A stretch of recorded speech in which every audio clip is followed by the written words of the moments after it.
আমাদের স্কুল ক্যাম্পাসের সামনে এই যে ময়লা ফেলানোর কারণে আমাদের স্কুলে ক্লাস করতে অনেক সমস্যা হয়। ক্লাসের সময় এই ময়লার দুর্গন্ধ যায়, তারপর সবার অনেক কষ্ট হয়। স্কুল থেকে বের হওয়ার সময়, স্কুলে আসার সময়, সব সময় এই ময়লার কারণে আমাদের অনেক সমস্যা হয়। এখান থেকে মানুষ পথচারীরা যায়, তাছাড়া বাচ্চারা স্কুলে আসা যাওয়া করছে, কিন্তু স্কুলে এখানকার রাস্তার যে পরিবেশ, ময়লা আবর্জনা খুব বিস্তৃত আকারে ছড়ানো, আর এর প্রচুর গন্ধ যা মানুষকে খুব এফেক্ট করছে, বিশেষ করে আমাদের স্কুলের বাচ্চাদেরকে। কারণ ওরা আসা যাওয়ার মধ্যে এখান থেকে ময়লা থেকে মশা মাছি এগুলো আবার বাচ্চাদেরকে এফেক্ট করছে। সকালে বাচ্চা নিয়ে আসি, আবার যাই, এই গন্ধের মধ্যে বাচ্চাদেরকে নিয়ে অনেক কষ্ট হচ্ছে। দুর্গন্ধে বাচ্চারা একেবারে অতিষ্ঠ।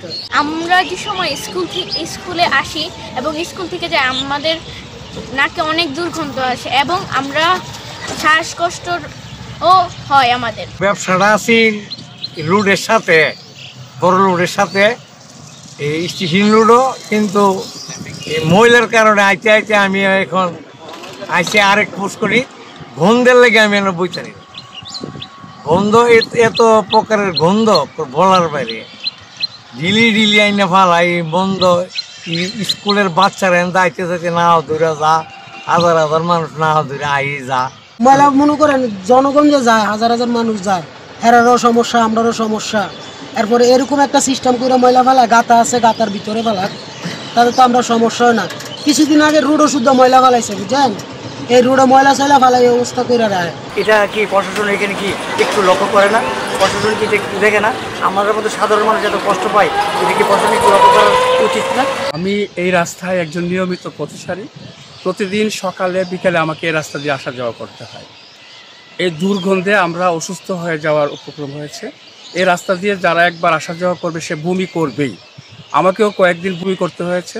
পোকামাকড় চোখে মুখে দিয়ে ঢুকে আমরা দ্রুত এই ময়লা এখান থেকে অপসারণ চাই। এই রোডের পরিবেশটা যা অবস্থা হয়েছে, এটা ভৈরবের একটি গুরুত্বপূর্ণ পয়েন্ট। এখানে আশেপাশে অনেকগুলো স্কুল আছে। এই স্কুল থাকার কারণে এখানে বাচ্চাদের কষ্ট হচ্ছে, প্লাস আবাসিক যে এরিয়াটা আছে, ওরা প্রত্যেকটা এরিয়ার লোকজন অতিষ্ঠ হয়ে যাচ্ছে ময়লার জন্য। আমি ভৈরব পৌরসভার কর্তৃপক্ষের কাছে বিনীত অনুরোধ করব, এবং ভৈরবের যারা নেতৃস্থানীয় আছেন, যারা এই জায়গাগুলো লিজ নিয়েছেন, তাদের কাছে আমি অনুরোধ করব এই জায়গা থেকে যেন দ্রুত এই ময়লাগুলো অপসারণ করা হয়।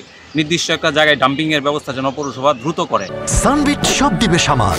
সানবিট ম্যাজিক প্রেস, ডিশওয়াশিং এর মাথা ঘোরানো সলিউশন। পৌরসভায় পৌরসভার কোনো ডাম্পিং প্লেস নাই। ডাম্পিং প্লেস না থাকাতে আমাদের ডেলি 30 থেকে 40 টন ময়লা হয়। আমাদের কোনো জায়গা না থাকাতে সরকারি কাজ জমিতে আমাদের ময়লা ফেলতে হয়। দেখা যায় এই ময়লাগুলি ফেলতে গিয়া আমাদের বিভিন্ন বাধা বিপত্তি আসতেছে, মানুষের কষ্ট বোধ করতেছে। তাই এখন আমার জরুরি ভিত্তিতে ডাম্পিং প্লেস প্রয়োজন। ভৈরব পৌরসভা একটি বড় সমস্যা হচ্ছে তার ময়লা আবর্জনা নির্দিষ্ট স্থানে ফেলার যে জায়গা, সেই জায়গাটি ভৈরব পৌরসভার না থাকার কারণে পৌরসভার থেকে যে ময়লা আমরা কালেকশন করি বিভিন্ন এলাকা থেকে, সেটা ফেলতে আমাদের পৌরসভার বেগ পেতে হয়। পাশাপাশি আমাদের পৌরসভার যে সৌন্দর্য, সেই সৌন্দর্য সহ এখানকার পরিবেশের উপরে একটি নেতিবাচক প্রভাব বিস্তার করে। তো এই বিষয়টি যখন আমি দায়িত্ব নেওয়ার পরে যখন আমার নজরে আসে যে আমাদের পৌরসভাতে কোনো সুনির্দিষ্টভাবে ময়লা ফেলার স্থান নেই, আমরা শুরু থেকে আমার পৌরসভার অন্যান্য সকলকে নিয়ে উদ্যোগ গ্রহণ করেছি যাতে আমরা অতি শীঘ্র আমাদের যে সরকারি নীতিমালা আছে সেই নীতিমালার ভিতরে থেকে আমরা পৌরসভার জন্য একটি নির্দিষ্ট ডাম্পিং স্টেশন যাতে আমরা পৌরসভাবাসীকে উপহার দিতে পারি, এবং এই বিষয়ে আমাদের কার্যক্রম চলমান রয়েছে। এবং আমরা আশা রাখছি যে আমরা পৌরসভার জন্য একটি সুনির্দিষ্ট জায়গা নির্ধারণ করতে পারবো, যেখানে পৌরবাসীর থেকে যে আমরা ময়লাটা সংগ্রহ করি সেটা আমরা নির্দিষ্টভাবে ফেলে পৌরসভার যে বিভিন্ন সমস্যা হচ্ছে সেই সমস্যা থেকে আমরা সমাধান করতে পারবো।